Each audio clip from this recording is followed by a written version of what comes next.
few days ago, Google changed image editing forever with a new AI model that has the silliest name possible, Nano Banana, and they're gonna bankrupt Photoshop. Photo editing tasks that took more than 1 hour are now easier than ever. If you don't like the hairstyle of your photos, just enter what you want it to be changed to. If you want to change the color tone of the image, just type it. It's just really as simple as that. No complex prompts or JSON prompting.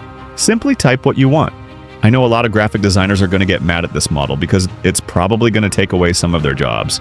It doesn't mean that you can't use this to your advantage. You can save a lot of your time when editing things. Another cool feature this tool has is that its character consistency is at a whole other new level. You can use just one photo of any character and make a bunch of variations, such as side profile views, and do other actions without changing the character. If you are an animator, you will probably love this, because now you don't need to spend hours drawing action sequences of your characters. The crazy thing is, now you don't need to hire photographers and models to shoot your clothing brand. You can use an image of a model to make an entire photo shoot with your clothing. It's so simple. It's really unbelievable how far AI editing has come since 2021. And if you're a Google Gemini Pro plan, you can use this AI model unlimited times.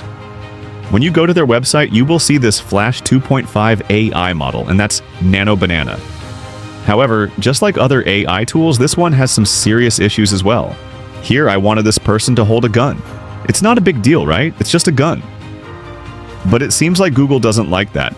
It says that this request goes against their guidelines. So this is my personal opinion.